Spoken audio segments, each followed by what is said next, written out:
Hello, everyone. Thank you for being amongst us. As I look out to the audience, I'm looking at myself. We are separate beings in separate bodies in this dimension. But we have a consciousness, and in higher dimensions, we are one. We're brothers, we're sisters. We belong to a unified mental field. There's no secrets amongst us. There are secrets here. We don't dare tell what we are, who we are, what we want to one another. We hide. We fear. We want what the other person has. We have greed. There's malice in the heart. But there's light in the soul, where we are one. And it's the attempt at that one to make a presence here in this dimension and educate that physical person, that physical mind, that ego that lives here, to show it the right ropes and to bring it up so that we don't have to come back here. That's where we failed. Now, why am I bringing up the subject of Atlantis and Lemuria? Because back then, we were not studying contact modalities. We were contact modalities. We had many capabilities. We were wise. We were traveling to other worlds. The consciousness was beginning to set hold, and we were becoming more and more aware of mental capabilities. Yes, we had telepathy, we had out-of-body experiences, we had astral travel, we had physical travel. We were very advanced, and beings of light were here teaching us these things that today we're just scratching the surface of. But remember that all of these capabilities come second. Our first responsibility is to educate the ego, lovingly recognize it. Fools rush in. First, do what's right for your soul. Do your mission to recognize and to grow your ego. Then let these capabilities come to you. That, my friends, is what sunk Atlantis. Haste makes waste. My fall is your fall. Your negative thoughts are my negative thoughts. The injuries I cause you, I cause to the entire infinite. There's no room for negation. There's room for progression. Whatever I think of doing to you, I have to build it within myself first. Like a dish, like a chef. I add all of the ingredients. And once that negative soup of evil and wickedness is created in me, then I open my lips, I estrange my face, I do the full theatrics to scare you, and then here comes the blast. And I give you negativity to make you feel bad, to control you. But which was the first person that was impacted? Me, of course. The ingredients came from me. The ingredients stay with me. The dish stays with me. And this is why the brothers call us pandamentalists. Mental pandemic. We are mentally ill because we don't know what we do and we don't take care of our soul. We waste it. We trash it. We do wicked things with it, just like we did in Atlantis. So what is this presentation all about? I will show you evidence of Atlantis. I had 35 viewings of each, of Atlantis and of Lemuria. I saw the decay. I saw the destruction.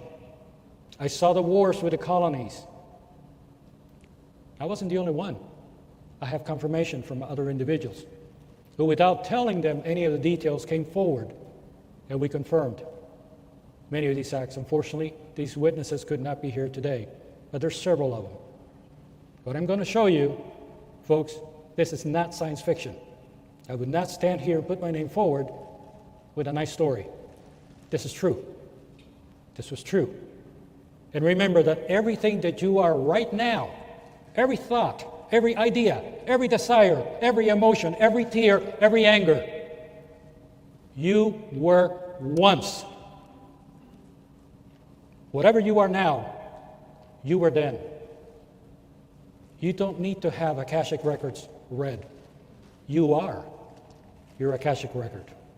If you only stop to hear your thoughts and recognize your emotions and just observe them, but don't serve them, just observe them,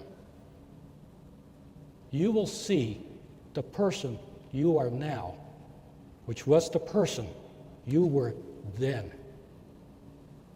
Educate that thought. Love it with your heart. And once you do, you will evolve your ego, and it will be subservient to the consciousness, so that contact modalities kick in. This is how it works. And you will stop the pandemic, putting fear and anger onto another soul. That soul now upset passes that upsetness to someone else, and that person to someone else, and to someone else, and someone else. It's contagious. It's got to stop. We all want peace in the world. We want the peace to be done for us, but no. The peace is you. If you're not at peace, if you have not achieved mastership over your ego, all is lost. Peace is garnered one soul at a time. Stop the pandemic. Vaccinate your soul with truth, with sincerity.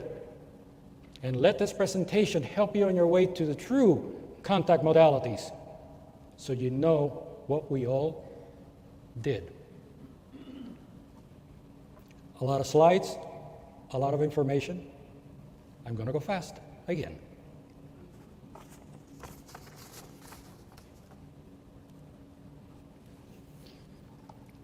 Atlantis and Lemuria, myths, mysteries, plurality of life, and intrigue. Atlantis and Lemuria have it all, uniquely qualified to attest the greatest hunt for truth of mankind has ever known. Yet, it is set aloft in plain sight to blind eyes.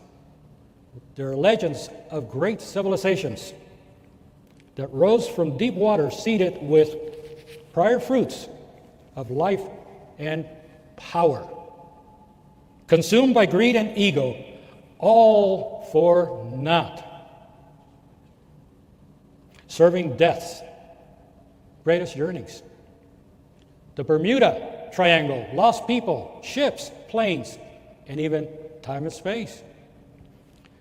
So host many headlines, yet silence drowns our intellect. Ancient civilizations, aliens, and strange phenomena occupy our curiosity, wondering if these places were actually real. Where? How? Why? This knowledge is not for the weak at heart, but he that shall learn from past deeds and sincerely steps forth to be counted and healed of wrongs. The bedrocks of our ancestry are before us. The past rises, and it does matter,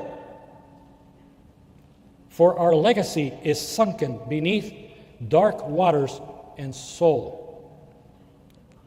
Far from shores of hope, lost in evil deeds, therein committed, but nothing like restless memories returning to a crime scene.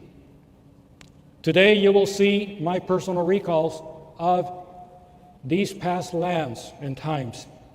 I will show evidence to go with it. For many, it will be a return to their roots and bedrock, a grim reminder of grave, grave darkness. For we are today, every act, every thought, every desire, and every motive and action that we once were. Hopefully, after this presentation, you will begin to finally heal and start on your way back up to the light. A little bit of chronology. Shambhala was here 400,000 years ago. The brothers were amongst us. We turned our backs to them, and they had to take Shambhala back up to the celestial kingdoms. Lemuria came 260,000 years BC in the Indian Ocean. We turned our backs on the brothers again. Lemuria destroyed itself 75,000 BC, and I'm going to show you evidence of that.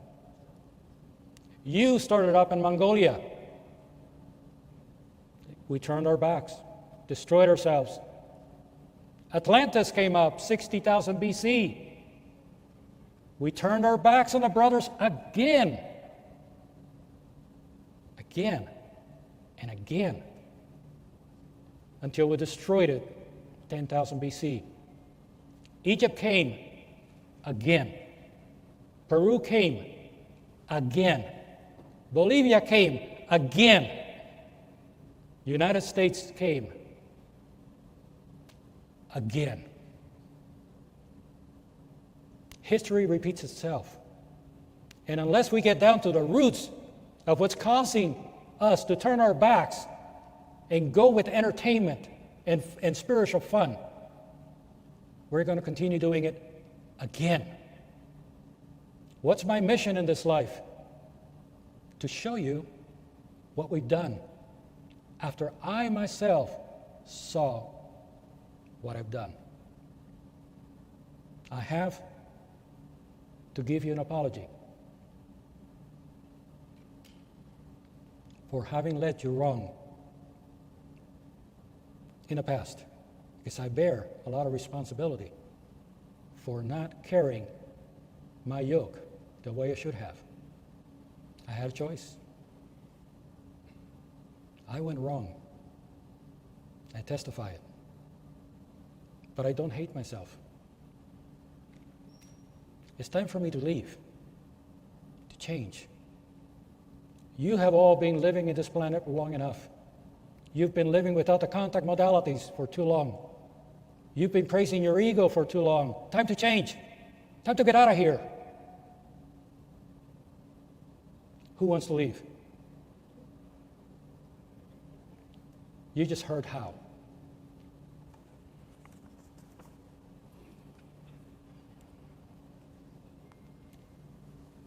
We've all heard about Atlantis from Plato's account. Now, many experts supposedly say that his account is nothing more than a placebo, a political exposition of those times. That's what experts believe. But is it a realistic historical account? I mean, did this really happen? Is it the only account of Atlantis that we have, as experts claim? What about its location? Was life in Atlantis and Lemuria as described by various sources? Is it correct? You're going to be surprised today. And hopefully what you will see will bring back memories, and then you will know. You will know what you did. You will know why you're here. You will understand your thoughts and why your thoughts tell you to do the things they do, and finally put a stop to it and head towards the light. This is a strong speech. It's not me telling you this. I have some help. With that, let me share with you what Atlantis and Lemuria were like. I hope you all watch And remember,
Well, my friends and brothers, that's where we came from. That's what we did. You know, we could have been somewhere else today if we had stuck to the plan. We didn't. First of all, where was Atlantis? I've heard just about every excuse to put Atlantis on the map, even Antarctica. Each of those yellow dots is a possibility, but it's not backed by historical evidence. Yes, there is historical evidence, quite a bit of it actually. What destroyed it? Here it is. People were persuaded to abandon sincerity in testimony, key to wisdom and evolution, and seek power, and yes, intimacy. You can have it now. You don't have to be sincere. You don't have to be ashamed every time you have to say the truth about yourself. Forget it. Just have fun. Just enjoy the following. Sincerity supposedly created guilt. It was bad for you. It suppressed and oppressed your true nature. Who was saying this? This is not the light, right?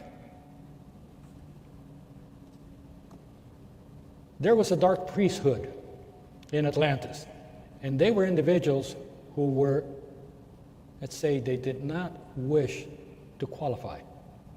What is a qualification? A qualification in brotherhood terms is a time when you go before the masters and you spill the beans about the negativity that you feel. Let's say you testify your sins. But whatever you don't see, whatever is hiding, the master's going to pick it right up and throw it at you like a mirror, one after the other, after the other, after the other. And yes, it can break you to tears to find out you have such garbage, such darkness inside of you. That was a qualification. This dark priesthood said, I don't want any of that, so I'm going to convince the people to throw the brothers away. So what did they say? Hey, come with us. Come with us. We're going to show you, we're going to give you mental powers.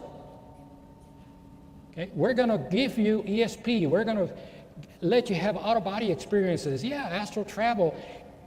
And you'll learn how to mentally control other people. And then you can convince them to come over to our site. Sounds pretty dark, doesn't it? How many of us do that today instead of analyzing your ego and following the path of light? How many of you have abandoned the ego like these people did? Not only that, if you did this, you could become a god. Remember Genesis 3 and the fruit? What did the snake say to Eve? Because when you eat of it, you shall know all things and be as gods. There you have it. That's what the priesthood did. Telepathic and astral projection capabilities and obsessive control by the ego. There was not some astral force possessing your fellow man. It was us. How bad can that be? If we think that demons do that, then connect the dots. What did we become? Don't answer. The Brotherhood was ordered to leave the planet. Followers of light fled to outlying colonies like Egypt, Peru, Mexico City, even Cuba, where I'm from. Atlanteans went to war against the colonies, but used those power towers that you saw in the video as a weapon. Why? Those power towers controlled weather. They could cause thunderstorms, tornadoes at will. They could also bring up volcanoes where the colonies were, and they wreaked havoc. across the planet for 5,000 years, trying to kill the survivors of the light. Eventually, because of mismanagement, the power towers blew up. That was the end of the game. That's what destroyed Atlantis. And if you look at this pattern, this is the same thing that happened to you in Mongolia. This is the same thing that happened to Lemuria. And it could happen here. And it's beginning to happen here. Because that's all we know how to do, to repeat the past until we sense it and we turn it around. Let's look at some evidence, because I've said some very important things here. You're probably saying, where's the evidence? Here it goes. You've been told that Plato wrote a document which was a political document and it had no worth. It was just a political expose. And that's it. No, sir. There are over 1,200 historical documents on Atlantis. These are just a few. Now, notice this small blue slit right here. An enlargement of it is down here. And you can see all kinds of writings from all over the world, not just Greek, but Egyptian, from India, and from the Americas. Transglobal societies and American Indians, they have history that goes back to 10,000 BC. And many Indian tribes say that they are descendants of Atlanteans. And that's confirmed. Now, notice where Plato is. Way down here. And people say, well, how did Plato come up with that information? Well, let's take a look. The first thing we have is Ogyges, the flood of 10,000 BC.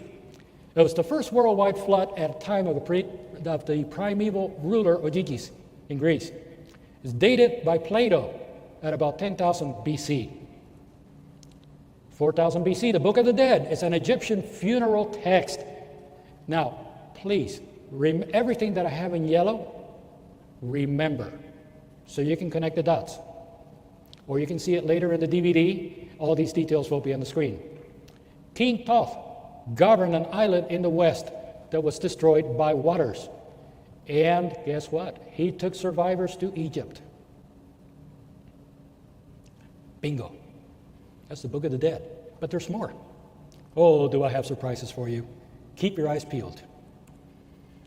2000 BC, India. India, of all places, the Vishnu Purana, ancient text from Hinduism, places a white island called Atala in the Western Ocean. That would be the Atlantic. At the same approximate latitude as the Canary Islands. Well, you know what's also in those latitudes? How about the Bahamas?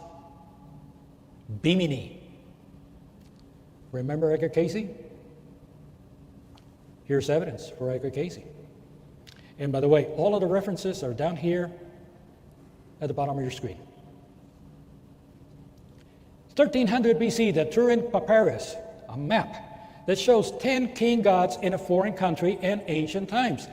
It mentions all of the kings: Ptah, Ra, Su, Seb, Osiris, Set, Horus, Thoth, Ma, and Horus. Supposedly, its government ended around, guess what? 9850 BC. Same time frame. You're going to see that time frame within a 1.3% variance. 1190 BC, the Sanchuniathon, Phoenician. It's a Phoenician theological book that mentions ancient, here we go again, Aletian kings, and mentions the legend of Thoth and Atlas. We keep going down the historical trail, and we find in 735 BC the Hesiod Theogony. Again, remember, everything in yellow is important. The Titans lose a 10-year battle. Then they are confined beneath the Western Ocean, by the Deucalion deluge. Deucalion was the son of Prometheus, the Titan. So who are the Titans? The dark priesthood. Now, for those of you that are savvy in biblical writing, you know that there was a deluge, and you know that there was an ark that was constructed, right? Where Noah saved his family. Here's Deucalion saving his family in an ark. There are about 1,300 ark historical references throughout the world. One of them that I can recall is a Navajo legend where Atlanteans saved themselves from the Atlantean flood inside of an ark conch. You have Peruvian Inca Indians that believe that in their flood, a family of 8 is a critical number if you read your Bible. 8 saved in an ark. Is it just coincidence that every corner of the world has the same story? Even the number, even the word ark. Now, let's keep going down the history trail. What's coming is going to amaze you. 600 BC, India again, Mahabharata, the Karnapava. Following the 10-year war, Atala Island sinks in the Western Ocean in the Atlantic. Its people lived in a white island. The story repeats. Now, this is just fantastic right here. Listen to this. Tripura. Its capital city was laid out in circular fashion with 3 concentric rings. Isn't that the same description from Plato? Hello. Here we go. The best is yet to come. 590 BC, Solon went to Egypt, talked to Sonchis. He was a priest of Sais, Egypt, and he got the history of Atlantis from him. Later on, he passed it on to Dropides. But what's critical is I want you to remember this name. This information was read from what was called the Syriatic columns. Remember that name, Syriatic columns. Syriatic columns. 460 BC, Hellenicus, Greek author, chronology mentioning Poseidon, Atlas, and Atlantis. Are we beginning to see that what we've been told, that Plato was the only historical figure talking about Atlantis, and that it was just him dreaming up a political story, that's totally bunk? Why? What has been discovered that they want us not to know this? Hold on. 450 BC, Tinhinan and the Tuareg of Libya. Princess Tinhinan escaped from the Atlantean continent before the cataclysm. Describes how Tinhinan was followed by men of great stature, light hair, and slanted eyes from the Orion constellation. From the Orion constellation. Now, Nephil, you've heard that term before. What does Nephil mean? Nephilim. If you use Hematra in Hebrew, it means wise, kind men from Orion. It doesn't mean giants. And the story of Genesis 6:1 is incorrectly translated. In those days there were giants. Then and after them came the sons of God, the Ben Elohim. And they were the ones that caused the disaster, not the Nephilim. It was the sons of God that impregnated the women, and everything went to chaos. The Nephilim were the teachers, the brothers. The sons of Ben was the priesthood. We got it all turned around. Again, why? If it's clearly written, we just don't read. The surprises keep coming. 450 BC, the famous, dead-on, best historian of all times, Herodotus. What does he write? He calls the Atlantic the Atlantis Ocean and speaks of an Atlantean tribe in North Africa, which were the Tinhinan and the Tuareg. Both writings are now confirmed. 400 BC, Syrianus confirms Atlantis was real. 380 BC, Theopompus, Greek historian of great verbal and writing attire, writes about Atlantis, claims it was an enormous island in size and its cities were made of gold, free from illness and manual labor. Where did he get this information? We're coming to that. What we've all been waiting for, Plato, 350 BC. He gives a detailed description of Atlantis, destroyed about 9590 BC, same time frame. He said it was a large island west of Gibraltar. Beyond it was another continent, America. Read Timaeus and Critias. It is right there. How did he know there was a continent beyond the Atlantic? And here he said the city was laid out in 3 concentric circles. Also places the Ogyges flood around 10,000 BC. It's the same time frame mentioned by the Turin Papyrus of 9850 BC, written 1,000 years prior. Is everything beginning to match for you? You haven't seen anything yet. Just getting warmed up. 350 BC, Aristotle. He said there was a large island, Antilia. And that's a Carthaginian name, and that's where most of these names come from. It was in the Atlantic. He did not believe all of Plato's details, but did place the island in the Atlantic Ocean. 340 BC, the Bhavishya Purana mentions, again, Atala, White Island in the Atlantic Ocean, inhabited by Magas. Now, what are Magas? They're Brahmin priests, wise, elevated priests. Only unfortunate thing is, in the end, they had to leave. 300 BC, now the fun begins. Crantor, a commentary on Plato's Timaeus. He confirmed that Sais priests in Egypt showed Solon the pillars of, or the Syriatic columns of Atlantis that still existed. Prepare yourselves. Remember these terms. Thoth, 9850 BC, 10 kings, gods, islands, 10-year war, Atala, Antilia, Atlantis, island between Europe and the Americas, and the Syriatic columns. Brace yourselves. You're looking at Manetho. He was an Egyptian priest around 200 BC. This is the key to unlock this mystery. He mentions the Syriatic columns inscribed with the history of Atlantis. He wrote about it.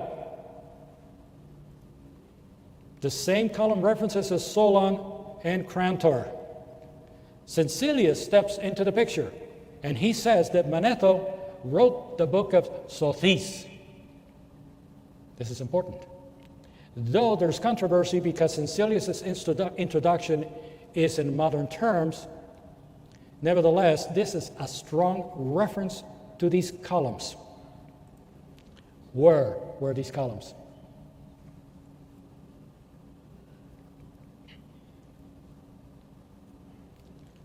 Sincellus comes to the rescue again.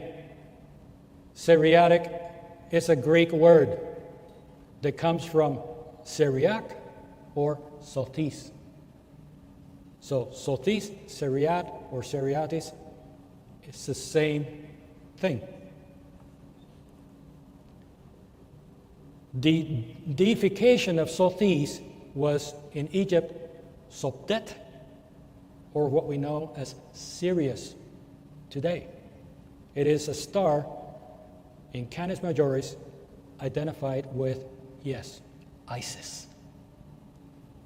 So when you hear Siriatic, Sothis, Sobdet, Sirius, Isis, it's all one and the same. According to the book of Sothis, Siriatic columns, or the Isis columns, are in subterranean temples. The columns were inscribed by Thoth in the ancient tongue before the flood. And I might just have that writing for you here in a minute. These give evidence of Atlantean colonization of Egypt.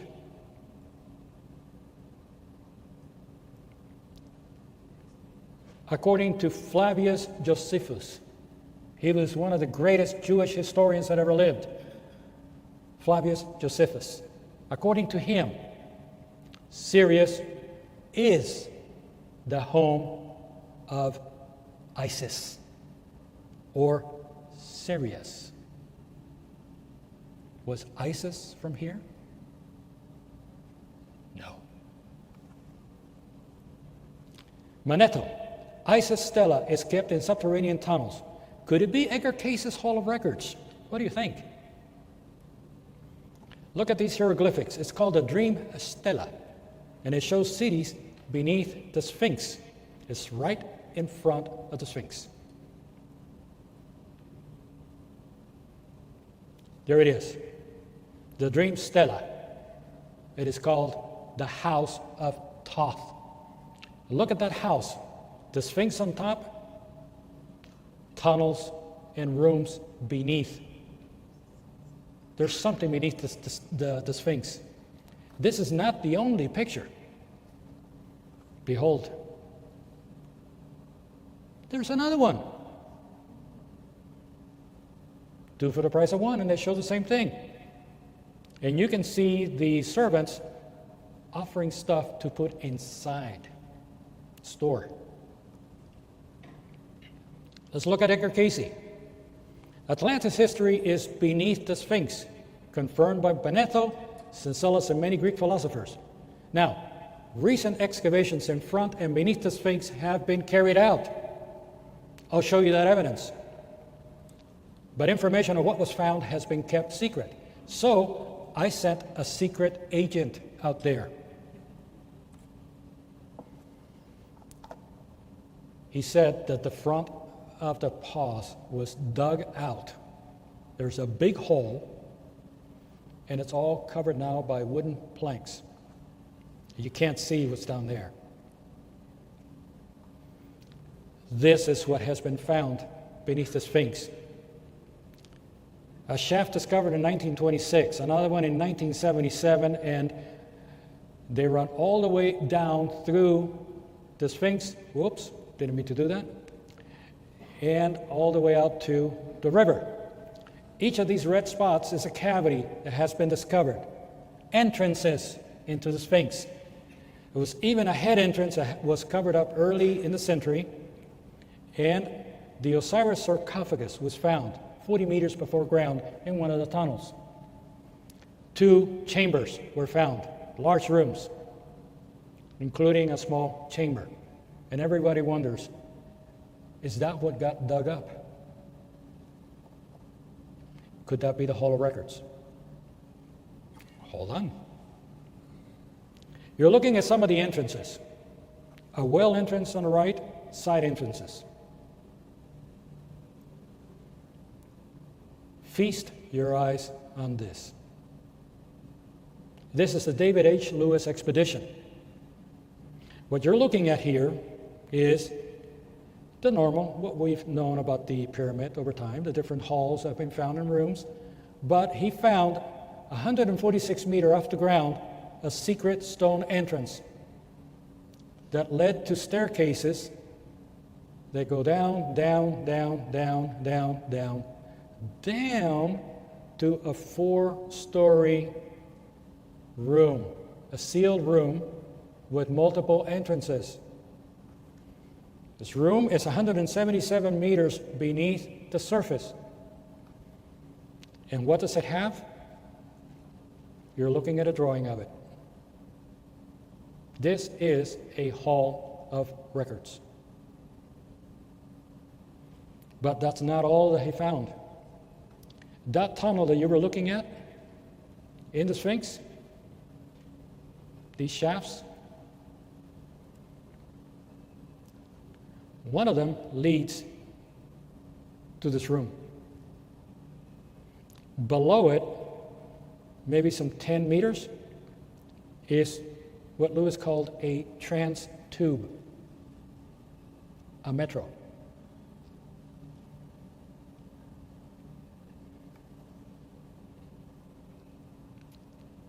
This is the writing of Thoth.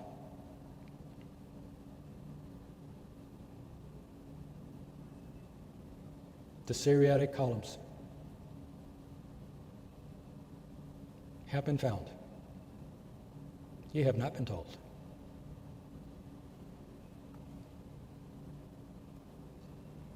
Zahi Hawass has been involved in these discoveries. He's been silenced. Let's rush to these other statements here. Poseidonis. Atlanta, or Poseidonis, was beyond the Pillars of Hercules, Gibraltar. Again, out into the Atlantic Ocean. Marcellus, Ethiopian history. Get this. The people of the Canary Islands preserve Atlantean traditions. They claim there were 10 islands, the number 10 again. It can't be the Canary Islands because there's only 8 islands, officially. Diodorus wrote that thousands of years prior, Phoenicians visited a very large island in the Atlantic. Timagenes wrote about the war between Atlanteans and Europe. Here's another reference. Now, ancient French tribes claimed that Atlantis was their place of origin. This is just outstanding. Statius Sabosus, 50 BC. Get this. The doors of Atlantis were 40 days by boat from Cape Verde Islands westward. That's easy to figure out. I'll show you in a minute. He claimed this was a voyage from the Hesperids, the Atlantides, nymphs of the west, to the Gorgodes in the Atlantic Ocean. 40 days by boat. Christopher Columbus made the same trip in 35 to 43 days. I'm pretty darn sure he passed by Atlantis. I'll show you the routes. There it is. Cape Verde to Guadeloupe, straight westward. 2,700 miles, 40-day sail at 2.5 knots, 44 kilometers. There's Atlantis. Actually, all of this was Atlantis. These are the Columbus trips. Here you go. Cape Verde, Guadeloupe. Same trip, same time. Strabo, Geographica, claimed that Plato's account was no work of fiction. 25 BC, Plutarch. This is critical to this equation. Check this out. He gave detailed description from 6, not 1, 6 Greek philosophers that visited Egypt and received information on Atlantis. Not 1, not 2, 6. Behold, Solon spoke to Sonchis.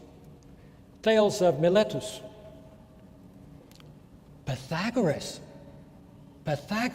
spoke with Ouanufis of Heliopolis. Why haven't we been told about this? It's at Wikipedia. You can look it up. I'll give you the reference in a minute.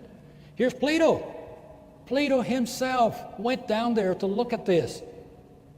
He didn't just get the information from Solon. He trusted, but he verified. He went down there to figure it out. Eudoxus of Cnidus spoke to Xenophius of Memphis. And Crantor himself You can see that these people didn't just write fiction. They checked it out. There's the references, and they'll be on the DVD. Philo Judaeus accepts Atlantis as real. Pomponius Mela places Atlantis in a temperate zone on a line from Cuba and Cape Verde Islands north towards Iceland. What does that triangle look like? Anybody ever seen the Bermuda Triangle? Doesn't it look like it? Bingo. 200 AC, Tertullian. Tertullian was one of the brightest biblical scholars of all times. He was a historian, and he was a founder of biblical Christianity. Look what he said. Connects the flood with Atlantis sinking. Why aren't we told this?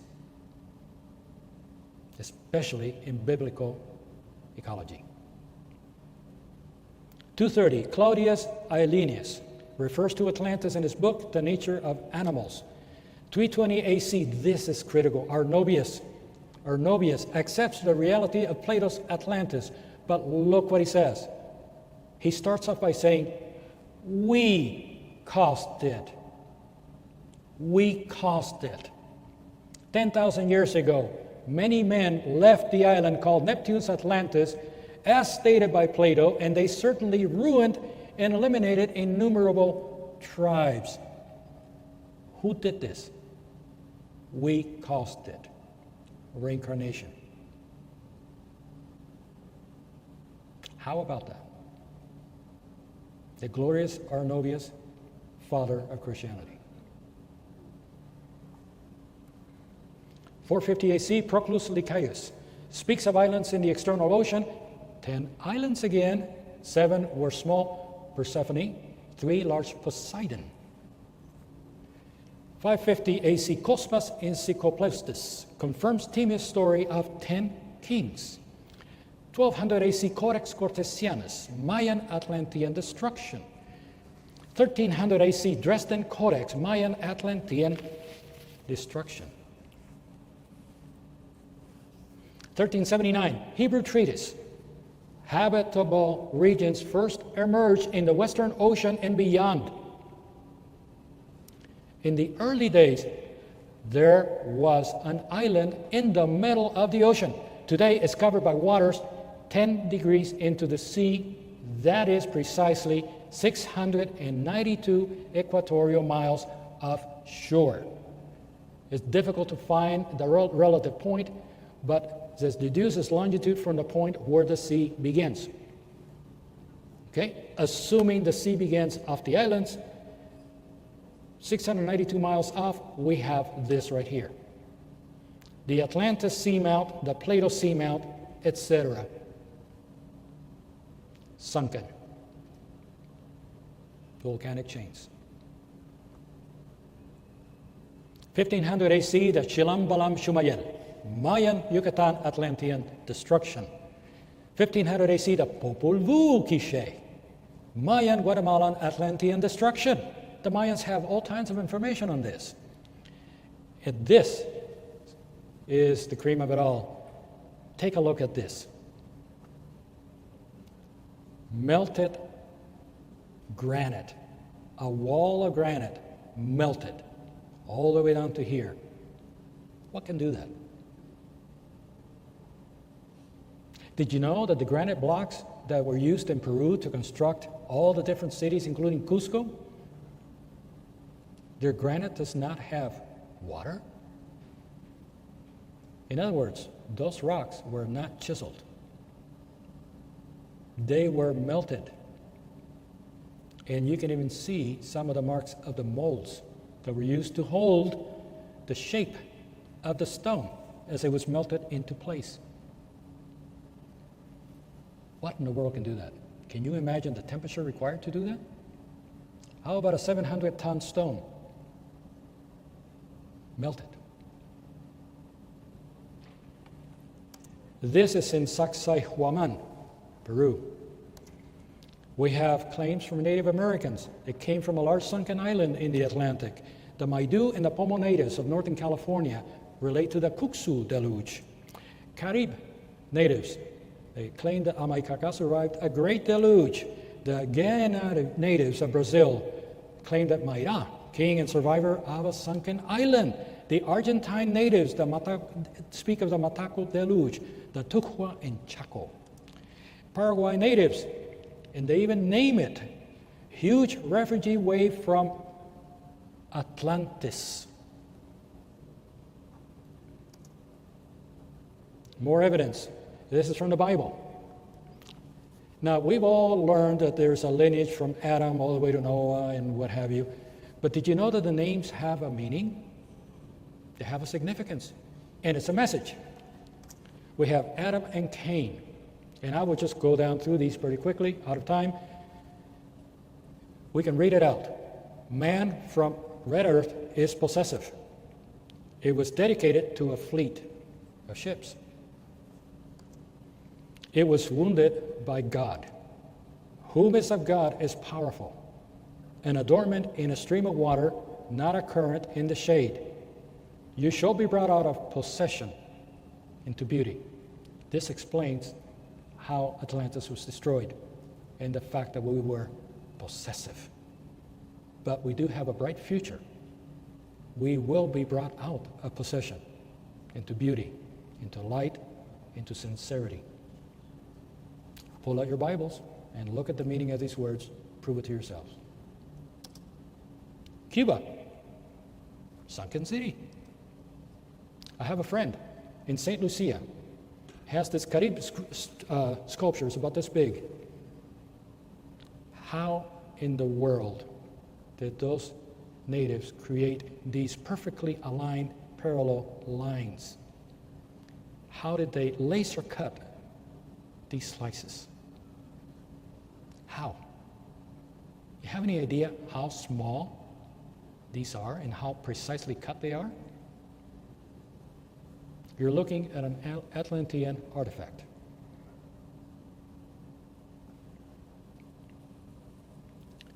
Now I'm going to show you a little bit of Atlantis. This is the gateway to Atlantis, Marie Galante, Guadeloupe. This is what it used to look like. This is Montserrat, west of Garden City. This was a vision that I had back in the 1990s. This temple was dedicated to the wisest female master in Atlantis. It was called Peacock Palace.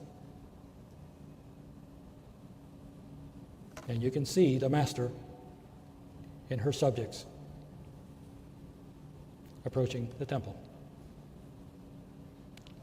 This was Guadeloupe of that time. This is Garden City, the central city of Atlantis. This was the Hall of Witness. This is the place that people, most likely most of us, dreaded going to, because we were going to tell our truth. No secrets.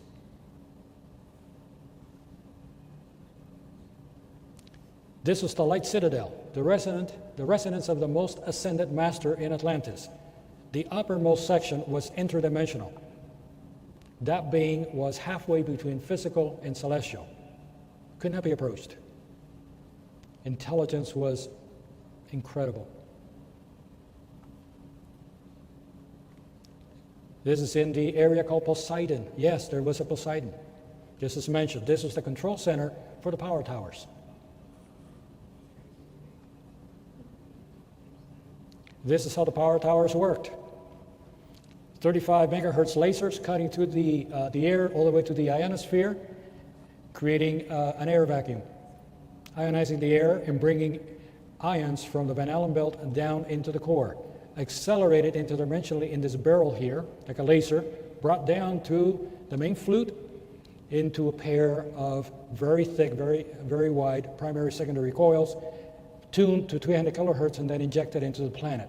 And by pulsing that energy, they were able to control weather, as you can see here, creating control upsurge plumes and rotating currents and magnetic fields on the ground that brought in low pressure areas or high pressure to make it rain, dry, cool, etc. But this could also be used for evil, and it was. This is where it all began. The year was 14861, the start of the rebellion in Garden City. Brainwashed individuals and the priesthood driving out the brothers. In this particular scene, they did come forward towards the brothers. They killed them. They clubbed them to death. And this was a daily occurrence for hundreds of years until they had no choice but leave.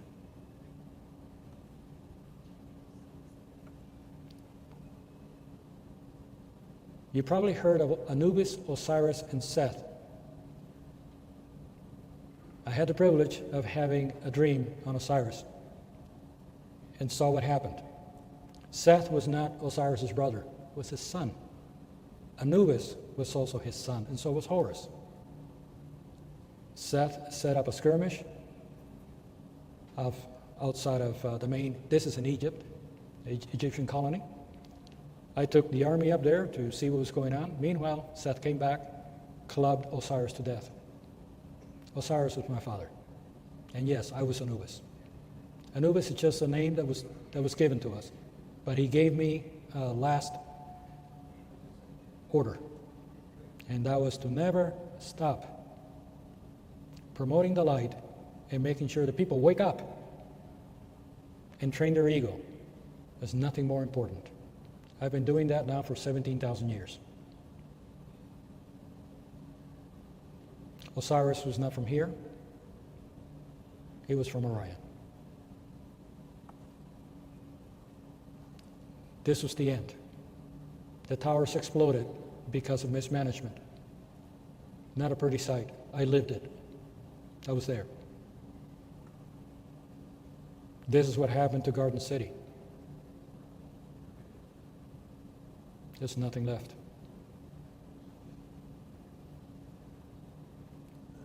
I have very little time left. I'm going to talk about Lemuria.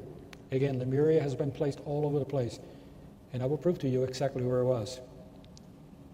There's biblical evidence has been mistranslated, and I'll just say it very quickly. The earth was tohu, wasted, and bohu, vague ruins.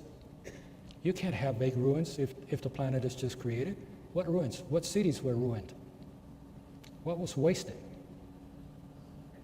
This is speaking about a destruction.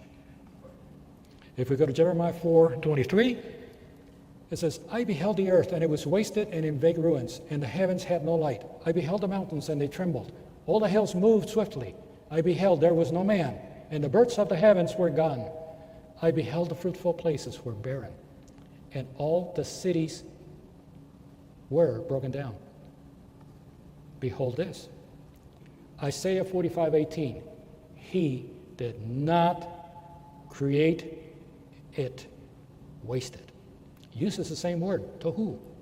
He did not create the earth wasted because he formed it to be inhabited.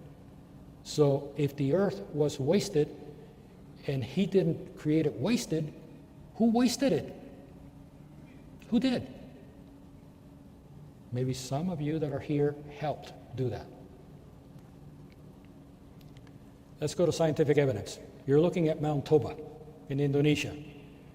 You've all heard of the great blast of Krakatau. Its tsunami went across the world twice, flooded many areas twice. It only has 18 scale of explosive power. Look at Mount Toba, 2,800. Huge blast. 75,000 BC, it exploded. In our cells, we have a thing called mitochondria. According to mitochondrial DNA mutation, the population dropped to about 3,000 breeding pairs right on that date. The same happened with animals and fish. Something impacted the whole planet. It was huge. What happened? It was a semi-global cataclysm that almost eradicated all life. I'm going to introduce you to a Hebrew term, Pesha Shamem. and it describes the destruction of Lemuria, and I will show you. It means abomination of desolation, and even Jesus mentions this in Mark. Daniel 8:13, Pesha Shamem Nathan Kodesh Sabah Mirmak. It means, how long will abomination of desolation give holiness and hosts of stars? Hosts of stars, pain. 2,300 days. Hosts of stars. What does Pesha Shamem have to do with Lemuria? And what are these 2,300 days? There's all the references related to Pesha Shamem. Pesha Shamem is shown in Daniel 8:13, related to sunset, sunrise, 12-hour period, which is called Ereb Boker in Daniel 8:14. Ereb Boker, sunset to sunrise vigil, 12 hours, not 24, and it's used 6 times in the Bible. There's the references. Now, Daniel 8:14 talks about 2,300 Ereb Boker, or a total of 69,000 years. Adding that to the end of transgression, 4,216 BC plus 69,000, the end of Lemuria is placed at about 73,000 BC. Now, talking about the 7 days in creation, 7 Ereb Boker times 30 days times 360 days, again, 75,600. If we look at Edgar Cayce, in The Origin of the Spiritual Species, he claims about 80,000 BC. DNA geologic, what I was talking about, mitochondria, 75,000 BC. Average, 75.9. Variance, 1.3%. Negligible. Error. You probably heard about Kumari Kandam. It's a 15th century Tamil Kandam Puranam, derived from Sanskrit, which means terrestrial kingdom. The Somasundara Bharati also considers Lemuria the cradle of civilization, and Charles MacLean, Indian's civil service agent, theorized that Lemuria was the cradle of language, and the Dravidian beings and the humans originated from a land beneath the Indian Ocean. In his account, other races migrated from Lemuria, and Tamil writers endorse his book. Bjorn Janveit of Oslo University claimed that Mauritius was once part of Rodinia, a supercontinent that included India and Madagascar, as you see there in that picture. Now, here comes James Shershward. He studies Maya tablets, Ramayana epic, and Polynesian writings, and interprets the Burma tablets referring to Mu and places it in the Pacific. Oops. That's not what Tamil said. He made a mistake. And it says it consisted of 7 cities, just as you see in the picture. Well, let's see who's right. The Rosicrucians claimed that Lemuria existed when there was higher atmospheric pressure and darkness due to thicker clouds. Correct. Louis Jacques considers that Lemuria was also in the Pacific. Oops. Not the Indian Ocean, contrary to ancient Oriental writings. And now let's go to science. This is the Pacific Ocean topology. And as you can see here, where there's a continent, there's a thick amount of seal ground. Under the ocean, not that much. So continents must have a lot of seal ground. Seal-like rocks that float over continents with heavier rocks are not significant in the Pacific Ocean. This indicates that the ocean bottom did not sink. Pacific Islands are not part of a sunken continent, only volcanic tips, and volcanoes are aligned as the Pacific plate travels west, creating volcanoes along the line, and plumes from the core rise up and create a volcano. Therefore, Lemuria was not in the Pacific. Case closed. Lemuria was here, in the Indian Ocean. Here's Indonesia, India, Saudi Arabia, and this greenish spot follows the contour of what was once Seal continental space. The red dot marks where Lemuria City was at. With that, we come to the end of this presentation.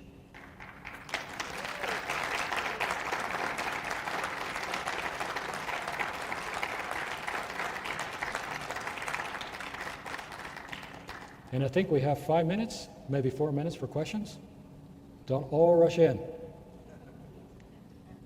Now, it's very difficult for me to hear the sound from the mic because it hollows, so speak it a little slowly so I can make it out. Earlier, you talked about that Atlantis was at war with Europe. Exactly which European civilization was Atlantis at war with, and what exactly were the two nations? What were the two civilizations fighting over? Okay, good question. There is evidence that this war carried all over North Africa and all over Europe, including England, Ireland, all the way almost to Russia. Wherever there was a civilizational light, they followed it. They even went down as low as Chile to cause wars. And as you can see, there's evidence of the blasts on old Peruvian stonework. They even went to India. And we see signs of Vimana warfare and Jonas darts all the way from Afghanistan clear to the east side of India. It was big. You're welcome. Are you familiar with a land feature called Eye of the Sahara? I'm sorry, I could not hear that. Eye of the Sahara? Island of the Sahara. Eye of the Sahara. I can show you a picture of it. Okay. There's a YouTube video I watched about 2 weeks ago by a channel by the name of Bright Insight, and they're showing this land feature called Eye of the Sahara. I can show it to you. Yes, now I know. That is a crater impact, and it's on the western coast of Mauritania. That is not the site of Atlantis. Okay, well, he makes a great case for it. So Oh, they made a you or big anyone case else about want it. to check I actually out. saw the video, and I'm going, first, measure it. The measurements don't go with the writing. And second, there's a lot more than 3 rings there. So it's just people that don't read. They should be digging into this material, which is readily available. I think he made a great case. So for you or anyone else wants to check out the video. So thank you. Yes, sir. On one of your slides, the timeline, you said the age of repression. Yes. Are we restarting that, or are we still in it? Which is it? We're still in it. Do you know when it ends? Well, the moment you people start doing research, reading, and not taking information from strangers. Very good. We Thank have you. to trust and verify. This stuff is open to the public. Very good. Thanks. Yes, sir. Hi, I noticed on one of your slides you had the language of Thoth, or Thoth as you call him, and aren't the Emerald Tablets his teachings? Have you ever heard of them? Of which tablets? The Emerald Tablets? Yes, they are fake. Okay, They're fake. I could read them. They're a combination of Greek and also Phoenician. I've tried to actually spell them out. It's totally unintelligible, and it's not what they have been translated as. It did come out in the air that they had been faked for promotion. There were 32 tablets, and none of them are intelligible. and has anybody ever deciphered that language that you saw that was written, that was Thoth's language? I mean, it's like the, what do they call that, the Rosa, what was that? The Rosette type? Yeah, Rosetta Stone, is it sort of like that type of language that? Actually, totally different. It's made up. Because as you go across, you can see some Greek letters, then it gets a little bit of Aramaic, then it gets a little bit of Phoenician, and you're going, well, which one is it? And so you try to translate each one, put in a form of word, try it in Phoenician, try it in Greek, try it in Hebrew. Meaningless. Are you talking about the one that was in your slide? That language of Thoth? No, the actual emerald tablet. Oh, okay. I I'm spent- talking about the one that's in your slide. Oh, in the slide. Yeah. I couldn't figure it out. Ah, okay. So nobody's deciphered that yet? No one. But with closer examination, you can see the repeat of specific letters, and you can tell what seems to be an augmentation of a meaning or an inflection, which means that this was an audio language, which means the way you said the letter was the meaning, and that's really tough to translate. So maybe in a couple of years, Yeah, it I'll sounds figure something interesting. out. But it is a significant finding, and there's definitely Yeah. more of it down there. Everything down there is that. Thank you. You're Thank you. welcome.